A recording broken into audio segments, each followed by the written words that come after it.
சற்று முன் கிடைக்கப்பெற்ற மிக மிக முக்கியமான செய்தி ஒன்று வெளியாகியிருக்கு. அதாவது அதிரடியான கூட்டணியை அறிவித்தார் நடிகர் விஜய். அதாவது கரூர் சம்பவம் தொடர்பாக காங்கிரஸ் தலைவர் ராகுல் காந்தி தாவேகா தலைவர் விஜய தொலைபேசியில் தொடர்பு கொண்டு பேசினாராம்.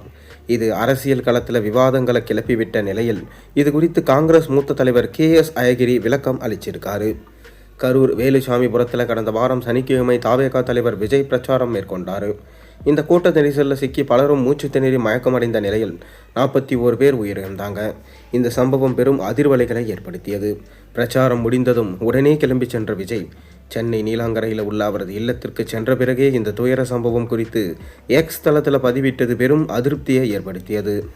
இந்த சம்பவம் தொடர்பாக விசாரணை நடத்த அருணா ஜெகதீசன் தலைமையில் ஒரு நபர் கமிஷன் அமைக்கப்பட்டு விசாரணை நடந்து வருது.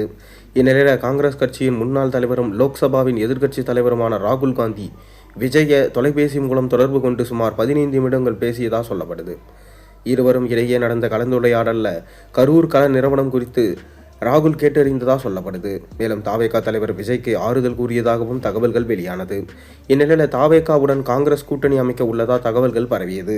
ராகுல் காந்தி தமிழக முதல்வர் ஸ்டாலினிடம் தொடர்பு கொண்டு விஜய் மீது நடவடிக்கை எடுக்க வேண்டாம் என கேட்டுக்கொண்டதாகவும் அதன் காரணமாக தான் விஜய் மீது நடவடிக்கை இல்லை என விமர்சனங்கள் எழுந்தது. இந்நிலையில் இது குறித்து இன்று பெரம்பலூரில் உள்ள காங்கிரஸ் கட்சியின் மூத்த தலைவர் KS அழகிரியிடம் கேள்வி எழுப்பப்பட்டது. அப்போது பதிலளித்த KS அழகிரி, ராகுல் காந்தி ஒரு தேசிய தலைவர், விஜய்க்கு நீண்டகால நண்பர், இருவருக்கும் இடையே நீண்ட காலமாக தனிப்பட்ட முறையில் பழக்கம் இருக்குது. ராகுல் காந்தியை பார்க்க வேண்டுமென்றா எந்த காங்கிரஸ் தலைவரும் தயவும் தேவையில்லை. நேரடியாக ராகுல் காந்தியை தொலைபேசியில் பேசிவிட்டு நேரில் சென்று சந்திப்பார். அதற்கெல்லாம் விஜயோடு காங்கிரஸ் கட்சி கூட்டு சேரும் என்று சொல்வது தவறு. காங்கிரஸ் கட்சி அப்படியெல்லாம் போகாது. இந்தியாவில் காங்கிரஸ் அல்லாத முதலமைச்சர்களில் காங்கிரஸ் அல்லாத அரசியல் கட்சியில் மிக தைரியமாக பாஜகவை விமர்சிக்கும் முதலமைச்சர் என்றால் அது ஸ்டாலின் தான். இதை பெருமையாக கருதுகிறோம். அவர் மேல் எங்கள் இதயம் உயர்ந்த இடம் இருக்கிறது என்று தெரிவிச்சிருக்காரு. திமுகவை ஆதரிக்கிறோம். ஸ்டாலின் வேண்டியவர் என்பதற்காக இன்னொருவருடன் பேசாமலேயோ அவரின் கருத்துக்களை எங்களால் கேட்காமலேயோ இருக்க முடியாது.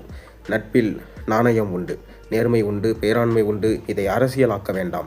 வரும் தேர்தலில் திமுகவுடன் கூட்டணி நிச்சயம் தொடரும் என்று வெளிப்படையாக சொன்னதால் கூட்டணிகளில் அதிக இடங்களுக்கு அதிகார பகிர்வும் தான் கேட்கிறோம். அதையும் தோழமையுடன் தான் கேட்கிறோமே தவிர விஜயுடன் பேசுவதில் திமுகவுக்கு எதிர்ப்பு இல்லை. மேலும் திமுகவுடனான காங்கிரஸ் கூட்டணி எப்போதும் உடையாது என பேசியிருக்காரு.